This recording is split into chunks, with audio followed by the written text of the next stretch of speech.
Researchers who take Bigfoot seriously don't take every alleged Bigfoot video seriously. In fact, they're often the first to call foul on the fakers. So when they tell us they've seen video they think is legit, we take a look too. For years, Bigfoot has spurred interest. Names like Sasquatch, Yeti, or the Wild Man have been used to describe tales of a tall, human-like monster, roving mountains and forests spanning civilizations and continents. Yeah, really bad. I thought at the time Bigfoots were supposed to be black. This wasn't black. It was the same color as a coyote, a silverish, grayish white. Though this enigmatic character has gripped imaginations, are these stories accurate? Let's investigate the facts, ranging from footprints to eyewitness testimony to even assertions of secret proof. California Bigfoot sighting, 2005. Among the more well-known recordings of a suspected Bigfoot sighting is the 2005 Sonoma Bigfoot film. Filmed in Sonoma County, California's woodlands, the footage was captured under night vision with unidentified equipment. Before turning toward the camera, it reveals a black figure strolling across the woods. The footage becomes even more eerie with the creature's brilliant eyes derived from night vision. Pointing out the figure's size and the way its eyes reflect light, more commonly in animals than humans. Some individuals consider the video to be actual proof of Bigfoot. Others believe the figure's motions seem too human, and the footage is too vague to support anything. Hence, it's just a person in a costume. Debated today is the Sonoma video. While some consider it as solid evidence of Bigfoot, others think it's simply another hoax. The Sonoma incident remains another riddle in the hunt for Bigfoot, as no concrete proof has ever verified what was really videotaped that evening. Eyewitness accounts. One of the best evidence supporting Bigfoot's existence comes from the thousands of people who assert to have seen him just in North America. Although most of the recorded over 10,000 sightings come from the Pacific Northwest, the Appalachian Mountains, and adjacent Great Lakes areas. These are not only tales from campers or hikers. Many of them originate from professionals, including hunters, police officers, park rangers, and military men. Years of research on Sasquatch evidence. Wildlife researcher Dr. John Bindernagel related an account from a hunter in British Columbia, Canada. Describing its broad shoulders, pointed head, and dark shaggy hair, the hunter came upon a big animal squatting by a creek. He was sure it was not any kind of bear or another known animal. Retired firefighter Bob Strain also sent another account of something odd he stumbled upon in the Sierra Nevada mountains. About 80 yards distant, he spotted a tall man with dark brown hair moving elegantly on two legs. It turned its head momentarily, then disappeared into the forest. Many have claimed strange sounds connected to Bigfoot, beyond sightings. Unlike any animal Ron Moorhead had seen, researcher Ron Moorhead recorded unusual sounds in the Sierra Nevada mountains. Vocalizations akin to chatter or language. Police officials have also reported inexplicable meetings. One former California sheriff remembered a late-night patrol when he came upon a large figure crossing the road in front of his vehicle. Its motions were so erratic and rapid that he ruled out the likelihood of it being a human in a costume right away. Stories from the past define Bigfoot lore. The concept of him is not novel. Native American tribes all around North America have been passing tales about massive, hairy animals living in mountains and forests for millennia. Called Sasquatch most of the time, these entities were regarded as part of the natural environment. Their stories give the contemporary news we now hear historical context. Some scientists believe more data exists but is not being made public. They speculate that officials may be hiding evidence of Bigfoot's existence out of worry for public reaction. Could there be unreported DNA samples, movies, or other evidence? Whether or not you believe in Bigfoot, the sheer number of legends and verified data makes this topic fascinating. From footprints and eyewitness accounts to inexplicable noises, Bigfoot's mystery captivates people still. The truth might be lurking just beyond the next forested ridge as we probe farther. For decades, Bigfoot has enthralled people all around. Many civilizations have tales of a huge, human-like monster, coexisting peacefully with the surroundings under names like Sasquatch, Yeti, or the Wild Man. Many times, these entities are seen as wilderness defenders. Do these stories include some truth, or are they only legends? Let's examine the data deeper, including sightings from all throughout the world and accounts from indigenous traditions. For many Native American tribes, Sasquatch is not only a creature, but also a major component of their history. These entities are characterized in Salish and Shoshone traditions as protectors of the environment that shun human contact. Respected Canadian Indigenous leader Chief Dan George said many times that Sasquatch was as genuine as bears or eagles. He said that his people had long known these entities as part of their territory, closely linked to their environment. In a same vein, a Northern Cheyenne elder remembered seeing a towering, hair-covered person gliding across the wilderness. These beings are viewed as ancient and knowledgeable, he said, purposefully preferring to live apart from humans. Appearing in myths, ceremonies, and artwork handed down for centuries, Sasquatch reflects the wild spirit of the woods for many indigenous people. Worldviews. Bigfoot sightings are not limited to North America. Similar animals have been documented all around, each with unique local names but shockingly similar descriptions. These studies support the theory of an undiscovered species dispersed over many areas. The Yeti, sometimes known as the abominable snowman, is thought to live on Nepal's and Tibet's icy heights in the Himalayas. Usually reported as standing between 6 and 10 feet tall and clothed with gray or white fur, this creature has enthralled travelers for years. Eric Shipton's gigantic 13-inch-long footprints, taken in 1951 close to Mount Everest, stoked more conjecture.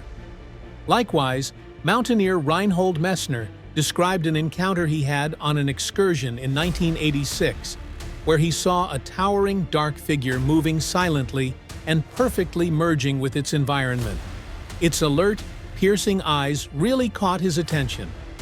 The Yowie is reported to inhabit Queensland's and New South Wales' deep forests in Australia. Often described as over 7 feet tall, with reddish-brown hair and with a commanding demeanor, witnesses, often leading Yowie researcher Dean Harrison, remembered an experience when the monster left a lasting impact by just watching him with an intelligence that was outside normal animal behavior. In Mongolia and Central Asia, the Almaz is a cryptid sometimes likened to early human predecessors. Thought to be smaller than other known species, the Almaz is more like ancient hominins than apes. Examining these stories closely, Soviet anthropologist Professor Boris Porshnev developed theories suggesting the Almaz might be a surviving Neanderthal, or a related relic species. Unlike other documented sightings worldwide, the descriptions quite resemble those of ancient human cousins. Said to wander the Amazon rainforest in South America is the Mapinguari. Though descriptions differ, it is usually shown as a big, hairy beast with a strong, musky smell. While some consider it a regional variation of Bigfoot, others think it to be a ground-dwelling sloth, formerly considered to be extinct. Examining several Mapinguari stories, biologist Dr. David Oren saw their remarkable consistency and speculated about the possible presence of an undiscovered species in the rich jungle. Not limited to North America, Bigfoot encounters have been documented worldwide by similar entities under different names with amazing commonalities. These stories nonetheless help to support the theory of a broad, but yet unidentified species. Ground-based physical evidence. Among the strongest links to Bigfoot are round footprints. Over 1,500 unique prints have been recorded by researchers. Many of them have almost impossible to replicate characteristics. These footprints may be up to 10 inches wide and run 15 to 24 inches in length. One important feature is the rough lines called dermal ridges, found on human feet. Examining hundreds of these casts, anatomy expert Dr. Jeff Meldrum observed that the footprints show mobility and anatomy consistent with a living being. He noted the mid-tarsal break, a flexible joint in the middle of the foot that humans lack, but that these castings show exists in some undiscovered monkey species. Another anthropologist, Dr. Grover Krantz, stressed the genuineness of some tracks, especially the Bosberg foot impressions. One of these tracks, a 17-inch print discovered in northeastern Washington state, showcased defects matching those of a live foot, almost making it difficult for a hoaxer to recreate. With some steps measuring up to 50 inches apart, the footprints also frequently show a stride length beyond what is human capabilities. Still, a major piece of Bigfoot evidence, the well-known Bluff Creek tracks, found close to the location of the Patterson-Gimlin video, are recorded in 1967 in Bluff Creek, California. The Patterson-Gimlin film and beyond is among the most well-known and divisive bits of evidence available. The video shows a creature strolling straight across the woodland, looking back at the camera only momentarily before disappearing into the trees. Although some contend the movie features a human dressed in a costume, biomechanics and costume design specialists have questioned this theory. The debate is kept alive by the creature's motions and dimensions not matching those of a human in a suit. Hollywood special effects artist Bill Munns has closely examined the Patterson-Gimlin movie. Even with current technology, he pointed out that the person in the clip shows natural muscle movement, realistic proportions, and a walking gait that would be challenging to copy. He thinks these components help the movie to be authentic. Apart from the Patterson-Gimlin movie, other videos have also attracted interest over years. While the Paul Freeman video records a close encounter with a big, hairy person, the Marble Mountain footage shows a far-off humanoid figure scaling a ridge. Though dubious, these recordings remain inexplicable, which strengthens the case for Bigfoot's existence. Audio veracity. Audio recordings produce some of the most fascinating Bigfoot evidence. Captured in far-off parts of North America, these recordings have strange vocalizations that still baffles. Their unusual sounds challenge the origin of any known animal or person, as they are unique. Ron Moorhead and Al Berry recorded the Sierra Sounds in the Sierra Nevada mountains during the 1970s, among other well-known instances. These recordings feature guttural growls, whoops, and what some scholars think to be grammatical patterns akin to a prehistoric language. Retired U.S. Navy cryptologist Scott Nelson examined these noises and noted they displayed traits of a structured language, including phonetics, syntax, and rhythm. He came to the conclusion that these were not random noises, but rather beyond human ability to replicate precisely. Audio engineers and animal vocalizing experts have confirmed Nelson's findings. The amazing pitch and frequency range of the recordings drew comments from wildlife researcher Dr. Lynn Rogers. He pointed out that these sounds are a special occurrence in the study of animal vocalizations since they do not match any known species and cannot be readily discounted as frauds. Captured in 1994 by Matt Moneymaker, founder of the Bigfoot Field Researchers Organization. Another amazing tape is the Ohio Howl. Long siren-like scream on this tape distinguishes it from the vocalizations of any known animal. It still fascinates experts and aficionados, which adds to the mounting body of inexplicable Bigfoot audio proof. Researchers have compiled many recordings over the years, beyond these well-documented instances. Many believe that a recording from Oregon in 2016 captures loud whoops followed by tree knocks, a sort of communication linked with Bigfoot. Examining this and other recordings, sound specialist Chris Spencer noted their dynamic range and repeating patterns, which point to deliberate communication rather than random noise, unlocking Bigfoot's genetic code. DNA research offers a fascinating perspective for looking for Bigfoot, leading one of the most comprehensive campaigns by examining more than 100 samples thought to be connected to Bigfoot, geneticist Dr. Melba Ketchum. These comprised saliva, hair, blood, tissue, gathered from different parts of North America. The results implied possible hybridization in the far past and suggested the existence of an unidentified monkey species with traits of human origin. While some specialists defended the study, detractors rapidly rejected the results as contamination or mistakes. Geneticist Dr. Irina Scott noted the extensive testing and underlined that the DNA's irregularities couldn't be readily explained away. Forensic analyst Dr. Christopher Laughter pointed out that the data was good and merely contentious since it suggested something unknown. Dr. Ketchum stood behind the studies, stating that independent labs handled the sequencing to remove bias or meddling in spite of the doubts. Other researchers are currently examining material linked to Bigfoot utilizing next-generation sequencing, NGS, outside of the studies of Dr. Ketchum. Advanced techniques like NGS can rapidly process even degraded genomic material.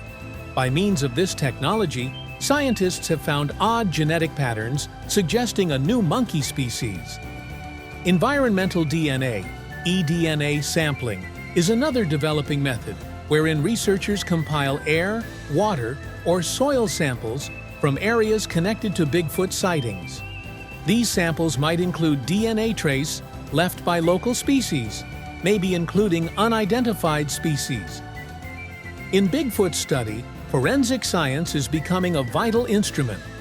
Footprints, for example, are created more precisely digital models, using 3D scanning and imaging instead of only kept with cement. This is particularly helpful, as weather can quickly cause physical prints to vanish. These models enable researchers to study characteristics like dermal ridges, skin patterns distinct to every species, and investigate print distribution of weight. This lets them tell fabrications from actual prints. Examined under high-powered microscopes, hair samples thought to belong to Bigfoot have also shown traits not known of any other mammal.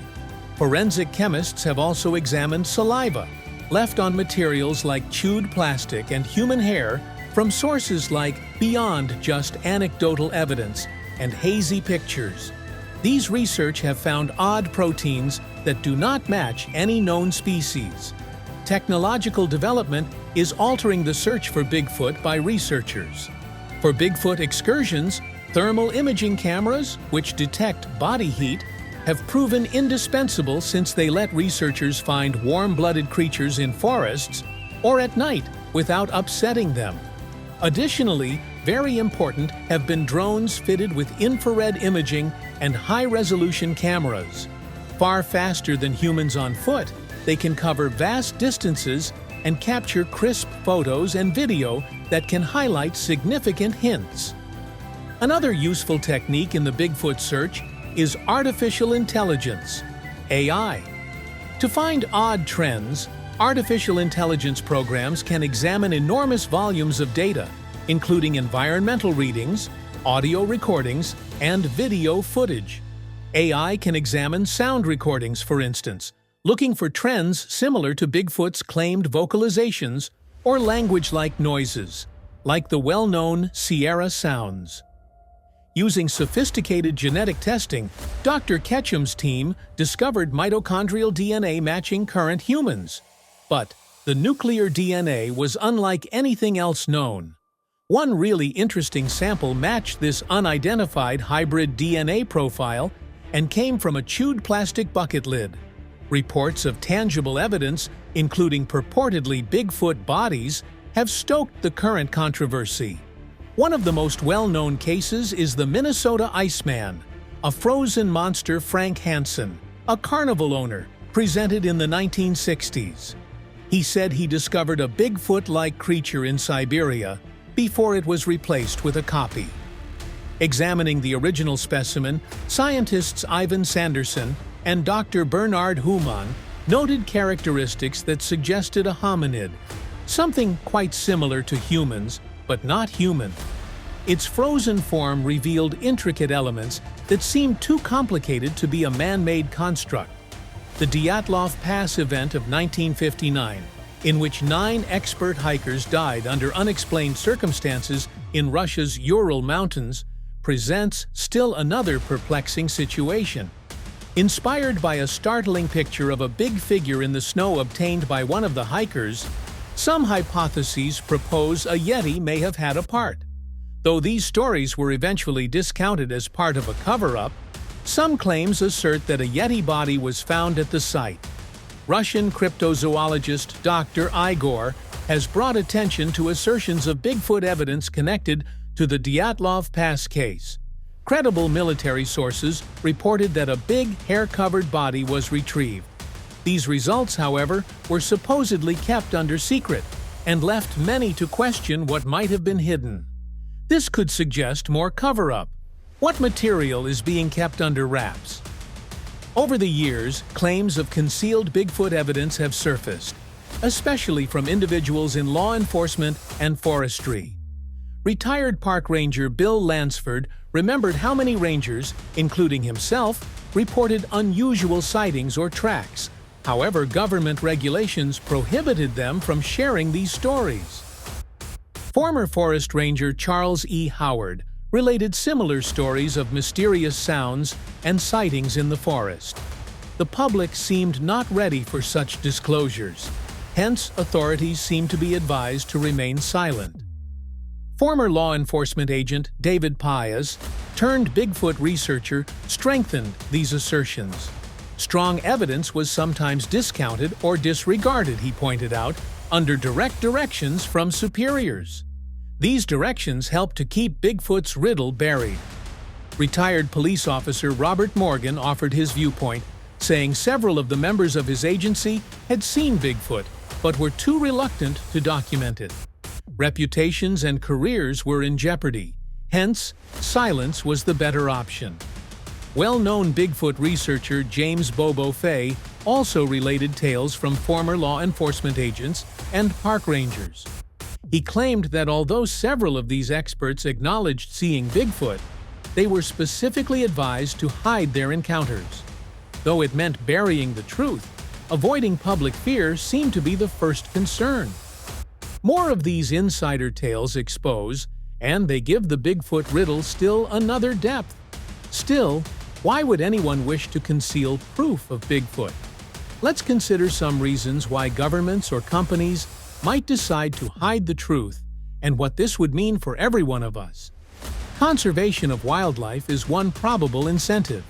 Should Bigfoot prove to be real, the places thought to be home, such as distant wilderness and national forests, may find new limitations. Declared protected by governments in order to maintain Bigfoot's habitat, these areas could restrict businesses, including mining and logging. Communities dependent on these activities may thus face financial difficulties. Officials may decide to keep things silent instead of upsetting the existing quo in order to avoid public and commercial reaction. Additional consideration is public safety. Should Bigfoot prove to be a legitimate monster, would people dash to the forests to personally view one? That could provide hazards from interactions with a creature they do not know, as well as from mishaps on uneven ground. Governments might choose to completely disregard Bigfoot's existence in order to stifle anarchy. Then one considers the effect on tourism. While some cities might gain from Bigfoot-related attractions, others could be concerned about environmental damage brought on by too many guests in places where Bigfoot is said to prowl, or about congestion. Officials may ultimately want to keep the mystery alive rather than deal with the difficulties in proving its presence. Moreover, verifying Bigfoot's existence may subvert accepted scientific and societal standards. Should Bigfoot be real, it would challenge our knowledge of human evolution, animal behavior, and even our classification of species. Such a revelation could challenge public opinion systems and scientific institutions. So some authorities choose it would be best to completely avoid such kind of upheaval. Fear, that of the unknown, then becomes another possibility. Whether biological or perhaps paranormal, admitting Bigfoot's existence could lead more questions than answers if he stands for something utterly beyond our grasp. This ambiguity may make governments or companies unwilling to reveal what they know, therefore maintaining Bigfoot's mystique rather than verifying it as reality. Is there a more general motivation behind the delay to acknowledge such conclusions, or is a real concern about public reaction driving it? Searching for Bigfoot has spurred much of interest and discussion. From footprints to eyewitness testimony, from DNA analysis to historical documents, there is a great spectrum of evidence pointing to something perhaps existing. While some contend the truth is only waiting to be found, others believe it is being purposefully concealed. In either case, Bigfoot stays among the biggest riddles of our day. Given all that has to be taken into account, it begs questions. Outro. Is Bigfoot still only a myth, or does all this proof create a strong case? Tell us your opinions in the space provided for comments below.